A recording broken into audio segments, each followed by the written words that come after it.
past weekend at UFC 304, Chad's witnessed a beautiful display of Jiu Jitsu when Paddy the Baddy submitted King Green in the first round via a triangle slash armbar dilemma.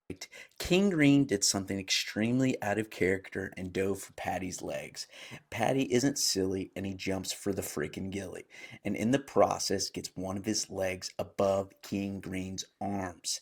This is the beginning of the end for King Green. One arm over and the other under means King Green is okay.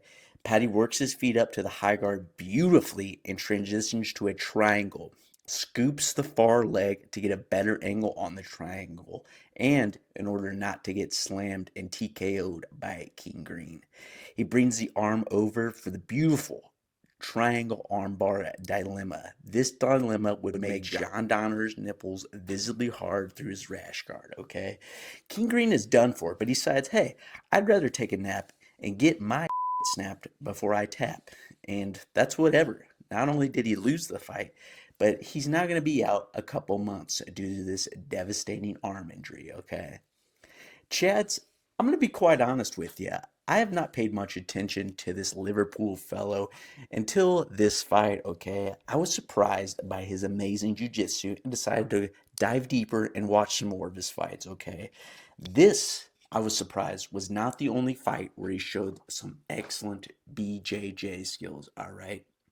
Let's rewind a couple fights and look at his bout against Jordan Lovett, or Leave It, however you say it. Paddy shows some great jiu-jitsu once again. In a sequence against the cage, Paddy hits a unique head and arm choke on Levitt, who is in on a double leg against the cage. It is not a full-on choke per se, but it's uncomfortable and causes Levitt to react. Also, Paddy uses this to knee Levitt in the head and get his hands off the mat, which, as we know, we don't want to be like Peter Yan and knee a grounded opponent. So Paddy's smart too. After the knee, Paddy hits a beautiful back take using this little head and arm maneuver.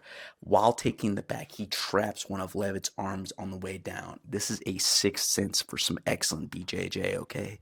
It's only a matter of time before Paddy secures the rear naked choke finish. This is not the only time Mr. Paddy the Baddy has used excellent back takes inside the octagon. In his Cage Warrior bouts, Paddy slips in his hooks while his opponent tries to use the cage to stand up. They get in a scramble, and Paddy uses this to hit a beautiful baby flying triangle. He doesn't get the finish, but later in the bout, he takes the back once again and finishes the opponent. He uses pressure and foot pummeling to enter the mount, which causes the man to freak out and belly down, thus giving up his back, and Paddy secures the finish. I mean, this isn't an abnormal thing for Paddy. He's been a freaking human backpack since the beginning of his MMA career. I found this video of him at the beginning of his MMA career when he was just a young lad, young skinny pencil neck, and it's a thing of beauty. Okay, first of all, let's just admire this beautiful Chadley stare down he does at the beginning. Okay, he's about to take on a grown man.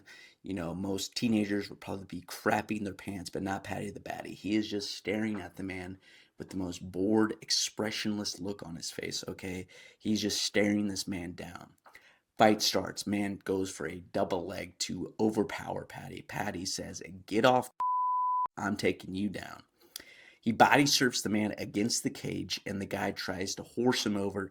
Paddy uses his excellent hip dexterity and enters the back position. He then is like a surgeon with being his precise in his movements on the back, locks up the body triangle and finishes this man, okay? Smothers the man into submission. And we see him being a human backpack, and we could see he practices this in the training room. All right, let's look at this footage of him doing some no-gi rolling at Next Generation in his hometown gym. Okay, look at this. He's freaking, pressuring his opponent, getting on to mount. The opponent freaks out. He uses this to either hit a submission like this beautiful armbar he hits, or take the back and smother his opponent. All right, and not only does Baddy have excellent back takes, all right, he's been known to hit some crowd-pleasing submission in MMA fights, okay? All right, and most notably, the flying triangle, okay? He hits beautiful flying triangles off the cage. In this one, he sneaks his overhand across and grabs this wrist on the opposite side, thus trapping that wrist and not being able to defend the leg flying over into the triangle. He again falls down, gets the guy in the triangle armbar dilemma, and just freaking finishes the opponent with ease. Okay, this bout he's up against the cage. He doesn't have the wrist control per se, but we can't exactly see it. But I'm pretty sure he's got an Islam Makhachev glove grab there to secure the arm, and so the guy can't defend the leg coming up. He gets that leg up. He secures once again that friggin' armbar choke dilemma, and it's a thing of beauty. But also in this fight, he also has another beautiful exchange of grappling. Doesn't get in the finish in this exchange, but it's pretty freaking wild. He enters double outside ashi, which I've never really seen in MMA, and goes for a heel hook. The guy slams him with punches. The dude doesn't care. He's still looking for that heel. They end up getting into 50-50. Paddy locks in the heel hook and is ripping on it, but this guy is a freaking stud and just doesn't tap, which is crazy. Just eats this heel hook. And so they keep scrambling, getting a wild scramble. Then later on in the fight, guy locks up a Kimura on Paddy, sweeps him with the Kimura and goes for the armbar, but Paddy somehow scrambles out of that, stacks him, gets out of the armbar, which, it shows he has excellent jiu-jitsu defense as well as offense. And so after all these beautiful exchanges I've seen of Paddy with his excellent jiu-jitsu, I said, hey, what's his lineage? What belt is he? Let's dive deeper into the Paddy the Baddy's background in jiu-jitsu. So I go on his YouTube, and as you can see here, he's getting awarded his second stripe on his black belt, which he's pretty young, and is not very common for young men to already be a second degree black belt, which is crazy.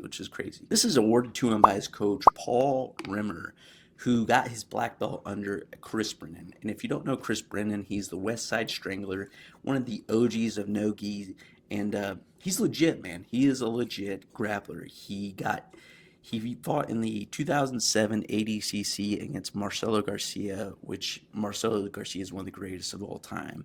And Chris Brennan was also a great MMA fighter. He fought in some of the top promotions and, pioneer for the no-gi sport in the US of A. So this just shows Paddy's lineage is legit. And it kind of explains his killer jiu-jitsu inside the cage. And so you can also look in some of his interviews and whatnot.